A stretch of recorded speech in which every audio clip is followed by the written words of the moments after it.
Hello बच्चों, आपका YouTube channel में हार्दिक स्वागत है। आज मैं मनोविज्ञान का चैप्टर 1 का क्वेश्चन आंसर करने वाली हूँ। चलिए क्वेश्चन को देख लेते हैं। पहला है, किस प्रकार मनोवैज्ञानिक बुद्धि का लक्षण, वर्णन और उसे परिभाषित करते। अब आंसर देख लेते हैं। मनोवैज्ञानिकों द्वारा बुद्धि के भिन्न रूपों को समझाया जाता है। अल्फ्रेड बिने बुद्धि के विषय पर शोध कार्य करने वाले पहले मनोवैज्ञानिकों में से एक थे। उन्होंने बुद्धि को अच्छा निर्णय की योग्यता, अच्छा बोध करने की योग्यता, अच्छा तर्क प्रस्तुत करने की योग्यता के रूप में परिभाषित किया।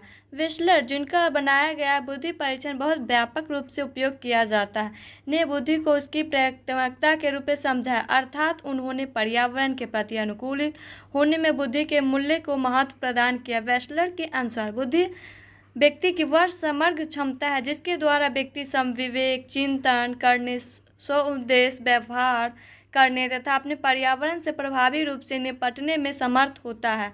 कुछ अन्य मनोवैज्ञानिकों जैसे गार्डनर और स्टेनबर्ग का सुझाव है कि एक बुद्धि व्यक्ति न केवल अपने पर्यावरण से अनुकूल करता है बल्कि उसमें सक्रियता से परिवर्तन और परिमार्जन भी करता है। चलिए अब हम नेक्स्ट क्वेश्चन देख लेते हैं। किस सीमा तक हमारी बुद्धि आनुवंशिकता, प्रकृति और पर्यावरण पोषण का परिणाम है, विवेचना कीजिए। अब हम इसका आंसर देखते हैं। बुद्धि पर आनुवंशिकता के प्रभावों के प्रमाण मुख्य रूप से यमज या जुड़वा तथा दंतक बच्चों के अध्ययन से प्राप्त होते हैं। साथ साथ पाले गए समरूप जुड़वा बच्चों की बुद्धि में 0.90 सहसंबंध पाया गया है। बाल्यावस्था में अलग अलग करके पाले गए जुड़वा बच्चों की बौद्धिक, व्यक्तित्व तथा व्यवहार परक विशेषताओं में पर्याप्त समानता दिखाई देती है। अलग अलग पर्यावरण में पाले गए समरूप जुड़वा बच्चों की बुद्धि में 0.72 सहसंबंध है। साथ साथ पाले गए भातृ जुड़वा बच्चों की बुद्धि में लगभग 0.60 सहसंबंध, साथ साथ पाले गए भाई बहनों की बुद्धि में 0.50 सहसंबंध तथा अलग अलग पाले गए सहोदरों की बुद्धि में 0.25 सहसंबंध पाया गया है। इस संबंध में अन्य प्रमाण दत्तक बच्चों के उन अध्ययन से प्राप्त हुए हैं जिनमें यह पाया गया है कि बच्चों की बुद्धि गोद लेने वाले माता पिता की अपेक्षा जन्म देने वाले माता पिता के अधिक समान होती है। बुद्धि पर पर्यावरण के प्रभावों के संबंध में किए गए अध्ययनों से ज्ञात हुआ है कि जैसे जैसे बच्चों की आयु बढ़ती जाती है, उनका बौद्धिक स्तर गोद लेने वाले माता पिता की बुद्धि के स्तर के निकट पहुंचता जाता है। सुविधा वंचित परिस्थितियों वाले घरों के जिन बच्चों को उच्च सामाजिक आर्थिक स्थिति के परिवारों द्वारा गोद ले लिया जाता है, उनका बुद्धि प्राप्तांकों में अधिक वृद्धि दिखाई देती है। यह इस बात का प्रमाण है कि पर्यावरणीय वंचन बुद्धि के विकास को घटा देता है, जबकि प्रचुर एवं समृद्ध पोषण, अच्छी पारिवारिक पृष्ठभूमि तथा गुणतायुक्त शिक्षा दीक्षा बुद्धि में वृद्धि कर देता है। सामान्यतः सभी मनोवैज्ञानिकों की इस तथ्य पर सहमति है कि बुद्धि आनुवंशिकता तथा पर्यावरण की जटिल अंतःक्रिया का परिणाम होती है। आनुवंशिकता द्वारा किसी व्यक्ति की बुद्धि की परिसीमाएं तय हो जाती है और बुद्धि का विकास उस परिसीमन के अंतर्गत पर्यावरण में उपलब्ध अवलंबों और अवसरों द्वारा निर्धारित होता है। अब हम नेक्स्ट क्वेश्चन के तरफ बढ़ रहे हैं। तीसरा क्वेश्चन है, गार्डनर के द्वारा पहचान की गई बहुबुद्धि की संक्षेप में व्याख्या कीजिए। यानी कि गार्डनर वाला क्वेश्चन है। गार्डनर ने बहुबुद्धि का सिद्धांत प्रस्तुत किया। उनके अनुसार बुद्धि एक तत्व नहीं है बल्कि कई भिन्न भिन्न प्रकार की बुद्धियों का अस्तित्व होता है। प्रत्येक बुद्धि एक दूसरे से स्वतंत्र रहकर कार्य करती है। इसका अर्थ यह है कि यदि किसी व्यक्ति में किसी एक बुद्धि की मात्रा अधिक है तो यह अनिवार्य रूप से इसका संकेत नहीं करता कि उस व्यक्ति में किसी अन्य प्रकार की बुद्धि अधिक होगी, कम होगी या कितनी होगी। गार्डनर ने यह भी बताया कि किस समस्या का समाधान खोजने के लिए भिन्न भिन्न प्रकार की बुद्धि आपस में अंतःक्रिया करते हुए साथ साथ कार्य करती है। अपने अपने क्षेत्रों में असाधारण योग्यताओं का प्रदर्शन करने वाले अत्यंत प्रतिभाशाली व्यक्तियों के आधार पर गार्डनर ने बुद्धि को 8 प्रकार में विभाजित किया है। चलिए इसका अब 8 प्रकार की क्या क्या व्याख्या की है इसके बारे में देख लेते हैं। ये 8 प्रकार की बुद्धि इस प्रकार से है।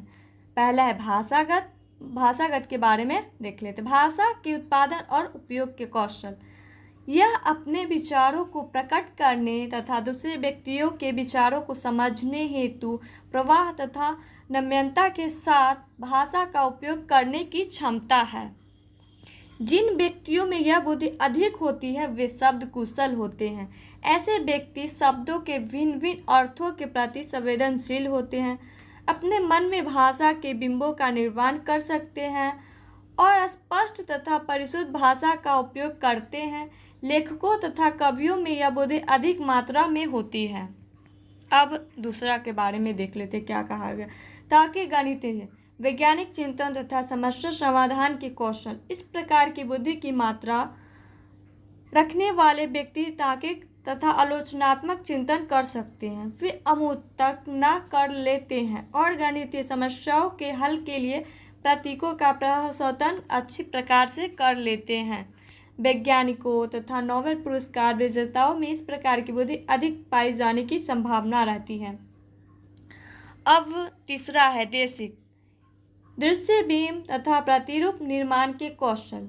यह मानसिक बिंबों को बनाने, उनका उपयोग करने तथा उनमें मानसिक धरातल पर परिमार्जन करने की योग्यता है। इस बुद्धि को अधिक मात्रा में रखने वाले व्यक्ति सरलता से देशिक सूचनाओं को अपने मस्तिष्क में रख सकता है। विमान चालक, नाविक, मूर्तिकार, चित्रकार, वस्तुकार, आंतरिक साज सज्जा के विशेषज्ञ, शल्य चिकित्सा आदि में इस बुद्धि के अधिक पाए जाने की संभावना होती है। अब चौथा है संगीतात्मक सांगीतिक लय तथा अभिरचनाओं के प्रति संवेदनशीलता। सांगीतिक अभिरचनाओं को उत्पन्न करने, उनका सर्जन तथा प्रस्तुत करने की क्षमता सांगीतिक योग्यता कहलाती है। इस बुद्धि की उच्च मात्रा रखने वाले लोग ध्वनियों और संपदनों तथा ध्वनियों की नई अभिरचनाओं के सर्जन के प्रति अधिक संवेदनशील होते हैं। शारीरिक गति संवेदी संपूर्ण शरीर अथवा किसी अंग की लोच का उपयोग करना तथा उसमें सृजनात्मक प्रदर्शित करना। किसी वस्तु अथवा उत्पाद के निर्माण के लिए अथवा मात्र शारीरिक प्रदर्शन के लिए संपूर्ण शरीर अथवा उसके किसी एक अथवा एक से अधिक अंग की लोच तथा पेशीय कौशल की योग्यता शारीरिक गति संवेदी योग्यता कही जाती है। धावकों, नर्तकों, अभिनेताओं, अभिनेत्रियों, खिलाड़ियों, जिम्नास्टों तथा शल्य चिकित्साओं में इस बुद्धि की मात्रा पाई जाती है। अब छठा है अंतर्वैयक्तिक दूसरे व्यक्तियों के सूक्ष्म व्यवहारों के प्रति संवेदनशीलता। इस योग्यता द्वारा व्यक्ति दूसरे व्यक्तियों की अभिप्रेरणाओं या उद्देश्यों, भावनाओं तथा व्यवहारों का सही बोध करते हुए उनके साथ मधुर संबंध स्थापित करता है। मनोवैज्ञानिक परामर्शदाता, राजनीतिक, सामाजिक कार्यकर्ता तथा धार्मिक नेता आदि में उच्च अंतर्वैयक्तिक बुद्धि पाए जाने की संभावना होती है। सातवां है अंत व्यक्ति अपनी निजी भावनाओं, अभिप्रेरणाओं तथा इच्छाओं की अभिज्ञता। इस योग्यता के अंतर्गत व्यक्ति को अपनी शक्ति तथा कमजोरियों का ज्ञान और उस ज्ञान का दूसरे व्यक्तियों के साथ सामाजिक अंतर्क्रिया में उपयोग करने का ऐसा कौशल सम्मिलित है जिससे वह अन्य व्यक्तियों से प्रभावी संबंध स्थापित करता है। इस बुद्धि की अधिक मात्रा रखने वाले व्यक्ति अपनी अन्यता या पहचान, मानव अस्तित्व और जीवन के अर्थों को समझने में अति संवेदनशील होते हैं। दार्शनिक तथा आध्यात्मिक नेता आदि में इस प्रकार की उच्च बुद्धि देखी जा सकती है। अब लास्ट है इनका प्राकृतिक पक्ष की विशेषताओं के प्रति संवेदनशीलता। इस बुद्धि का तात्पर्य प्राकृतिक पर्यावरण से हमारे संबंधों की पूर्ण अभिज्ञता से है। विभिन्न पशु पक्षियों तथा वनस्पतियों के सौंदर्य का बोध करने में तथा प्राकृतिक पर्यावरण में सूक्ष्म विभेद करने में यह बुद्धि सहायक होती है। शिकारी, किसान, पर्यटक, वनस्पति विज्ञानी, प्राणी विज्ञानी और पक्षी विज्ञानी आदि में प्रकृतिवादी बुद्धि अधिक मात्रा में होती है। बच्चों अगली वीडियो में हम इसके क्वेश्चन आंसर मतलब कि जो भी बाकी है उसका हम कर लेंगे। थैंक यू, धन्यवाद। वीडियो को शेयर, लाइक एंड सब्सक्राइब जरूर कीजिएगा।